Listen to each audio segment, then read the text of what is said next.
दोस्तों, last video में हमने 5 ऐसे टॉक्सिक ट्रेड्स के बारे में देखा था जो अगर आप किसी इंसान में देखो तो आपको सावधान हो जाना चाहिए। अगर आपने इस वीडियो का पार्ट 1 नहीं देखा तो आप आई बटन पर जाकर क्लिक कर सकते हो या नीचे उसका लिंक है, वह आप वहां जाकर देख सकते हो। अब इस वीडियो में हमने अपनी पहली लिस्ट को कंटिन्यू करेंगे और बचे हुए 5 टॉक्सिक ट्रेड्स के बारे में जानेंगे। जैसे जैसे आप इस वीडियो को देखो, खुद से भी सवाल करना कि कहीं आप में तो ये ट्रेड्स नहीं है। तो आइए चलते हैं अपने 6 टॉक्सिक ट्रेड्स की तरफ, जो है पैसिव अग्रेसिव। अगर आपको किसी भी बंदे की हरकत की वजह से आपको गुस्सा आता है तो आप अपने गुस्से को 3 तरह से एक्सप्रेस कर सकते हो। पहला तो ये है कि आप उसे 2-4 गालियां दो और मारकर उसका मुंह तोड़ दो। इसे एक्टिव अग्रेशन कहा जाता है।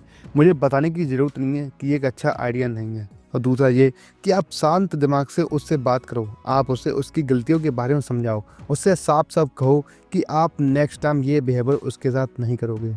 और तीसरा ये है कि आप उससे बात करना ही बंद कर दो। आप पीठ पीछे उसकी बुराई करने लग जाओ, उस पर ताने मारने लगो, आप उसकी इम्पोर्टेंट चीज़ें चुरा कर तोड़ दो ताकि वो परेशान हो जाए। आप जानबूझकर ऐसे काम करो या ऐसे जोक्स मारो जिससे वो बंदा हर्ट हो। ऐसे पैसिव अग्रेशन कहा जाता है। पैसिव अग्रेशन लोगों के साथ कम्युनिकेशन की एक प्रॉब्लम होती है। इन्हें अगर आपका कोई मजाक अच्छा नहीं लगा और ये किसी भी बात पर आपसे हर्ट हुए तो ये आपसे बात नहीं करेंगे, बल्कि पीठ पीछे चोरी छुपे आपको हर्ट करने की कोशिश करेंगे। ये जेलिसी की वजह से भी पैसिव अग्रेसिव हो सकते हैं।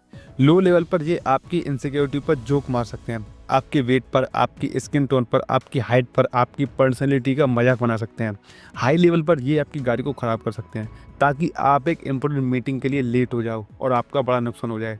पैसिव अग्रेशन बहुत सारे लोगों में होता है। हम अक्सर किसी को कॉन्फ्रेंट करने से डरते हैं, हमें झगड़ा करना या बहस करना पसंद नहीं होता, लेकिन हम अपने गुस्से को हमेशा की तरह छुपा नहीं सकते। इसलिए हम अपने गुस्से को एक्सप्रेस करने के लिए पैसिव अग्रेशन का सहारा लेते हैं। अगर आप इस तरह से बिहेव करते हो तो ओपन कम्युनिकेशन प्रैक्टिस कीजिए।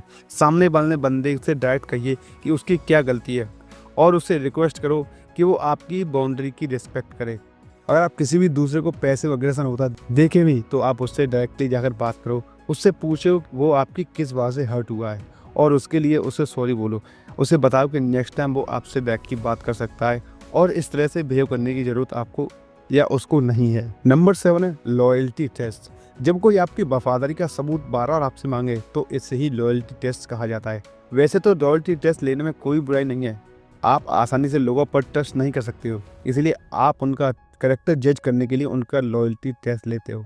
आप उनकी एक रिक्वेस्ट को जानबूझ के लेट करते हो ताकि आप ये देख सको कि कहीं वो एंटाइटल तो नहीं है या वो लव बॉम्बर तो नहीं है। एंटाइड और लव बॉम्बर को जानने के लिए आपको पार्ट 1 देखना होगा। आप उन्हें थोड़ा सा हर्ट करते हो ताकि वो ये डिसाइड कर सकें कि वो पैसिव अग्रेशन तो नहीं है। लेकिन प्रॉब्लम तो तब आती है जब आप इन टेस्ट से कभी सेटिस्फाई नहीं होते और आपको हर दूसरे हफ्ते इनके प्यार का सबूत चाहिए होता है। लॉयल्टी टेस्ट लेने वाले लोग बहुत इनसिक्योर होते हैं, उनके ट्रस्ट और कमिटमेंट इशू बहुत ज़्यादा डीप होते हैं, इसलिए वो बार बार आपको हर्ट करते हैं ये चेक करने के लिए कि आप अभी भी उनसे सच में प्यार करते हो या नहीं। वो बिना रीजन के आपसे गुस्सा हो जाएंगे ताकि आप उन्हें मना कर सको। वो आपसे बात करना बंद कर देंगे ताकि आप गिफ्ट लेकर, फ्लावर्स लेकर उनके पीछे पीछे जाओ और उन्हें इम्प्रेस्ड फील कराओ। एक्सट्रीम और रियर केस में एक गर्लफ्रेंड एक प्रोस्टिट्यूट को कुछ पैसे देकर अपने बॉयफ्रेंड से फ्लर्ट करने के लिए भेज सकती है ताकि वो सिर्फ ये चेक कर सके कि उसका बॉयफ्रेंड उसे चीट तो करता नहीं है। प्रॉब्लम ये है कि एक बार इस टेस्ट में पास हो जाने के बाद भी ये हमेशा आपका टेस्ट लेते रहेंगे। अगर आपको बार बार ये लगे कि आपका पार्टनर किसी बिना रीजन के आपको पसंद कर रहा है और आपके रिएक्ट करने पर बोल रहा है कि तुम तो मुझसे प्यार ही नहीं करते, जब तुम मुझे सह नहीं पा रहे हो तो मुझसे ब्रेकअप क्यों नहीं कर लेते, अगर आपके साथ कुछ ऐसा हो रहा है तो आप उस इंसान से दूर हो जाइए। नंबर 8 है साइकोपैथ। साइकोपैथ का नाम सुनकर आपके दिमाग में एक सीरियल किलर्स आते होंगे, लेकिन सारे साइकोपैथ सीरियल किलर नहीं होते। बहुत सारे साइकोपैथ अपने फील्ड में काफ़ी सक्सेसफुल इंसान हैं जो आपको काफ़ी चार्मिंग और इंटरेस्टिंग लग सकते हैं। ये कभी आप पर जानलेवा हमला नहीं करेंगे, लेकिन ये आपको दूसरे तरीक़ों से हर्ट कर सकते हैं। साइकोपैथ के दिमाग में एक प्रॉब्लम होती है, ये पैदा ही ऐसे होते हैं। ये गिल्ट और एम्प्टी जैसी इमोशन को फील नहीं कर पाते। जब आप किसी भी फ्रेंड को हर्ट करते हो तो आपको इसका पछतावा होता है और यही पछतावा आपको फिर से ऐसे काम करने से रोकता है। जब आप किसी की प्रॉब्लम में देखते हो तो आपको थोड़ी सी तकलीफ होती है, यही तकलीफ आपको उनकी हेल्प करने के लिए पुश करती है। लेकिन जब आपके अंदर गिल्ट और एम्प्टी जैसी फीलिंग नहीं होती तो आप बिना किसी पछतावे के लोगों को हर्ट कर सकते हो और उनका यूज कर सकते हो। साइकोपैथ वैसे तो इमोशन को फील नहीं कर पाते, लेकिन वो इसका नाटक करना अच्छे से जानते हैं उन्हें पता है कि अगर सबको पता चल जाएगा कि वो इन चीज़ों को फील नहीं कर रहे तो लोग उनके साथ नहीं रहेंगे और कोई उनकी हेल्प नहीं करेगा। इसलिए बचपन से ही वो इन इमोशन को फील करने का नाटक करना सीख लेते हैं। दूसरी तरफ एक नार्सिसिस्ट की तरह ये लोगों का फ़ायदा उठाने से पीछे नहीं हटते। नार्सिसिस्ट जानने के लिए आपको पार्ट 1 देखिए। इमोशन होने का नाटक करना लेकिन टाइम टाइम पर लोगों का फ़ायदा उठाना, यही 2 चीज़ें अक्सर सक्सेसफुल बनाती हैं। पर असल में साइकोपैथ को पहचानने का कोई असल तरीका हमारे पास नहीं है। कुछ साइकोलॉजिस्ट का कहना है कि जैसे एक नॉर्मल इंसान के बगल में बॉम्ब फूटने से वो डर जाता है, वैसे ही एक साइकोपैथ नहीं डरता। लेकिन ये टेस्ट कितने रिलायबल हैं ये हम नहीं बता सकते। मैं आपको यही एडवाइस दूंगा कि जब आपको लगे कि कोई आपका फ़ायदा उठा रहा है तो आप उससे दूर रहिए। नंबर 9 है साइकोपैथ। साइकोपैथ सोशियोपैथ के बेवकूफ़ वर्जन होते हैं। साइकोपैथ पैदा होने के टाइम से ही साइकोपैथ होता है, लेकिन एक सोशियोपैथ के साथ ऐसा नहीं है। सोशियोपैथ अपने बचपन में ट्रॉमेटिक एक्सपीरियंस की वजह से सोशियोपैथ होता है। जैसे कि एक साइकोपैथ बहुत अच्छे से नाटक करना जानता है कि वहाँ पर एक सोशियोपैथ नाटक नहीं कर पाता। सोशियोपैथ यूजुअली स्टार्टिंग में आपको बहुत चार्मिंग लग सकते हैं, पर ये आपकी कमजोरी का पता लगाएंगे ताकि वो इसका यूज करके बाद में आपको हार्ड कर सकें और आपकी कंट्रोल कर सकें। अफसोस इस बात है कि नार्सिसिस्ट और साइकोपैथ की तरह इन्हें भी आसानी से नहीं पहचाना जा सकता। नंबर 10 है एनवी। एनवी एक बहुत नेचुरल इमोशन है। एज अ ह्यूमन हम चाहते हैं कि हमारे पास बहुत सारा पैसा हो, इन्फ्लुएंस हो। ये सारी चीज़ हमें सिर्फ फील कराती हैं। 10,000 साल पहले अगर आपके पास ये सब होता तो आपके ज़िंदा होने के चांस सबसे ज़्यादा थे। जब हमारे पास ये चीज़ें नहीं होती लेकिन हमारे फ्रेंड्स के पास होती हैं तो उससे थोड़ा जलना नॉर्मल है, क्योंकि हमारा ब्रेन थोड़ा सा इनसिक्योर फील करने लगता है। हमें लगने लगता है कि यार हम बहुत पीछे हैं। प्रॉब्लम हमें तब होती है जब हम इस एनवी का यूज नेगेटिव तरीके से करने लगते हैं। जलन में आकर एक बंदा बहुत ज़्यादा पैसिवली अग्रेसिव हो सकता है। वो आपके बारे में अफवाह फैला सकता है या आपकी सक्सेस को बर्बाद करने की कोशिश कर सकता है। लोग अक्सर अपनी जलन को छुपाने के लिए ये दिखाते हैं कि वो आपकी सक्सेस से जल नहीं रहे हैं, बल्कि वो उससे इम्प्रेस्ड हैं। इसलिए वो आपकी बहुत ज़्यादा तारीफ करते हैं और आपका दोस्त बनने के लिए बहुत उत्सुक होते हैं। अगर आप वाकई किसी चीज़ अच्छे हो और कोई काफ़ी कम टाइम में आपका अच्छा दोस्त बन जाए तो उससे थोड़ा सावधान रहना।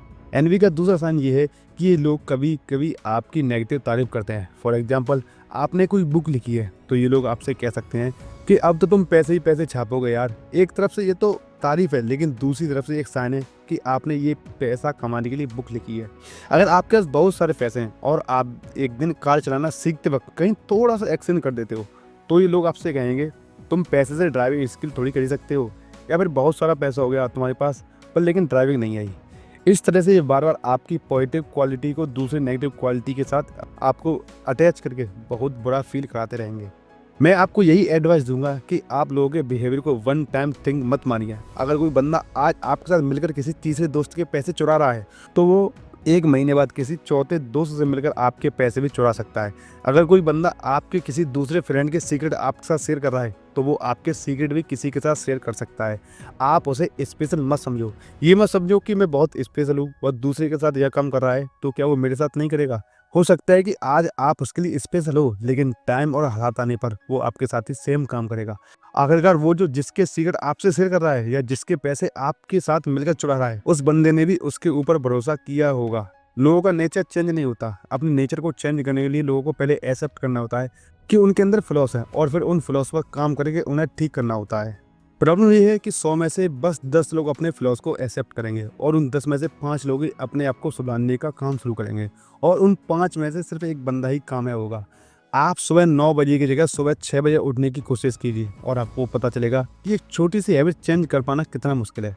तो आप कैसे एक्सेप्ट कर सकते हो कि कोई बंदा अपने 25 साल पुराने बिहेवियर को रातों रात चेंज कर लेगा। हाँ, लोग चेंज हो सकते हैं, लेकिन इसके चांस 1% से भी कम है। इसलिए आप रूल ऑफ थंब को याद कर लीजिए। अगर कोई इंसान किसी दूसरे के साथ कोई गलत काम कर रहा है तो वो ये काम पहले भी कर चुका है और आने वाले टाइम में फिर से करेगा। टाइम और हालात आने पर वो आपके साथ भी सेम काम करेगा। इसलिए बेटर है कि आप खुद को इसके लिए प्रिपेयर रखें। और लास्टली, हर किसी में फ्लॉस हैं। आप छोटे मोटे फ्लॉस के लिए हर किसी से दोस्ती मत तोड़ो। हर कोई थोड़ा सा नार्सिसिस्ट होता है और अपनी गलतियां नहीं मानता। हर किसी में एनवी और एंगर जैसे इमोशन होते हैं, लेकिन वो प्रॉब्लम तब होती है जब ये लोग हद से ज़्यादा आगे चले जाते हैं और आपको बहुत ज़्यादा हर्ट करते हैं। इसलिए अपनी लिमिट्स को डिफाइन कीजिए कि आप किस तरह का बिहेवियर टॉलरेट करोगे और कौन सा बिहेवियर लिमिट से बाहर है।